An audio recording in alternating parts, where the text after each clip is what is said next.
They said it so casually. It's just a small get-together. My mother smiled, stirring tea like she was hiding something sweet or poisonous at the bottom of the cup. My sister, Layla, wouldn't meet my eyes. And my father cleared his throat 3 times, the way he does when he's about to lie. That's the thing about betrayal. It doesn't always scream. Sometimes it just forgets to call your name. I didn't argue. I didn't even ask. I just smiled politely and booked a cabin 3 hours away, somewhere deep in the northern hills, where cell service dies and silence feels like company. They could have their pastel dresses, their curated laughter, their small get-together. I'd have peace. Or so I thought, because by the time I reached the rest stop halfway up the mountain, my phone was vibrating off the seat. 30 missed calls, 10 voicemails, and 1 message that would flip everything upside down.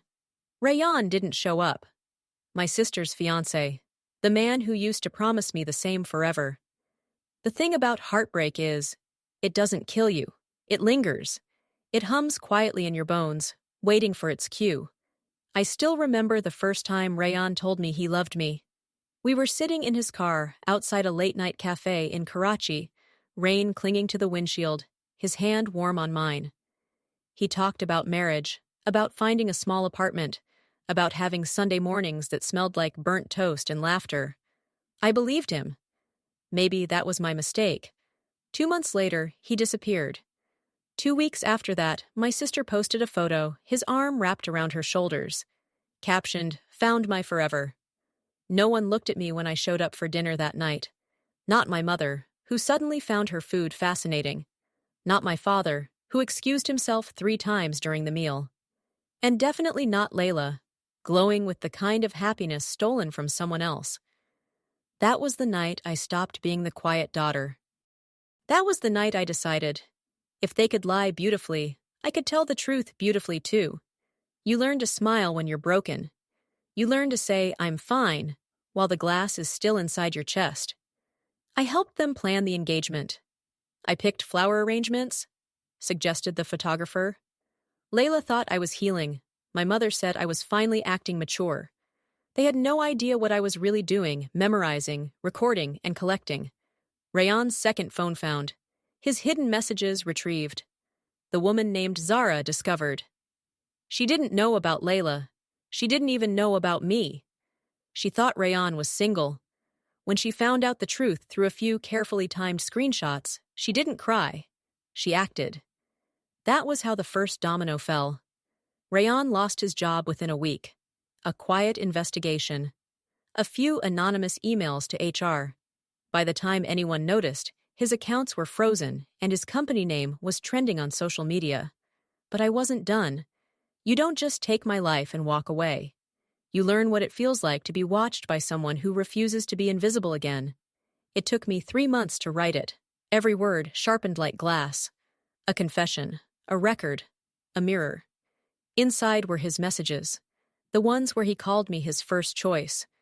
Photos from nights he swore he was at work, dates that overlapped with his family dinners, screenshots of Zara's pregnancy test, the one he told her he'd handle quietly. I sealed it in gold paper, wrote my sister's name on the front in careful cursive, and gave it to my cousin Miriam with one instruction. Hand this to her right before the ceremony begins. The timing had to be perfect when the guests had arrived, when the music was playing, when everyone was watching. Because sometimes revenge isn't about destruction, it's about exposure. While they lit candles and adjusted jewelry, I drove north into the fog. The roads were wet, narrow, lonely, perfect. At 3:17 p.m. Shortly, my phone started buzzing, Layla's fiancé's name flashing across the screen. I ignored it. By 4 p.m., the notifications turned frantic. My aunt, my father, even my mother. When I finally answered, my father's voice cracked. Rayan didn't come. I let the silence stretch. He sent a letter, he continued, voice trembling. To Layla. It's bad, Ruqsan. It's really bad. I told you, I said calmly. It wasn't just a get-together. And then I hung up. The cabin was small, wooden, and surrounded by mist, the kind of place where time slowed down and guilt couldn't find you. I made coffee that tasted like ashes, watched rain hit the deck, thought about Layla, what she must have felt reading those words, realizing Rayan had never really belonged to her. I didn't hate her, not anymore. Hate burns too fast. I preferred something slower clarity, because now, for the first time, she knew what it felt like. To be lied to be second, to be the one people whispered about instead of the one they smiled at. It wasn't vengeance. It was symmetry. A week later, my mother came to my door. No makeup, no jewelry, just shaking hands, clutching a scarf. "You ruined your sister's life," she whispered. "No," I said.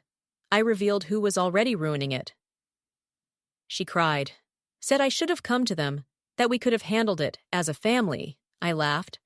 "Like how you handled it when it was me?" She didn't answer, because there was nothing left to say. Some silences are earned. Rayan called once, then twice, then stopped. I never blocked him. Some people deserve to sit in the silence they created. I knew he was still out there, watching, maybe waiting for a chance to rewrite the story. But you can't rewrite the truth. You can only choke on it. Zara reached out once, too. "Did you mean to destroy him?" she asked. "No," I said. "I meant to free myself." My parents started calling again months later. They said it was time to forgive, to move on. "Family is family," my father said. "No," I replied. "Family is who shows up when you're breaking." They didn't like that answer. They stopped calling for a while. Then one day, I received a photo, my sister, smiling faintly, sitting alone in her old room. She'd found a job. She'd started therapy. She'd stopped pretending. Maybe she understood now. Maybe she didn't. Either way, I wished her peace. Freedom doesn't always feel like fireworks. Sometimes it feels like breathing clean air after years of choking. In that cabin, I learned something. Revenge isn't about making others suffer. It's about making yourself visible again. For the first time, I wasn't the uninvited one. I was the one who walked away before they even noticed I was gone. A year later, I received an envelope, white, embossed, my name written in silver ink. It was Layla's handwriting. "Dinner? Just us?" I stared at it for a long time. Then I smiled. Because some invitations aren't about belonging. They're about closure. I got in my car and started driving south back through the mist, toward the city, toward whatever forgiveness might look like. And as the rain began again, I whispered to no one in particular. They finally remembered to say my name.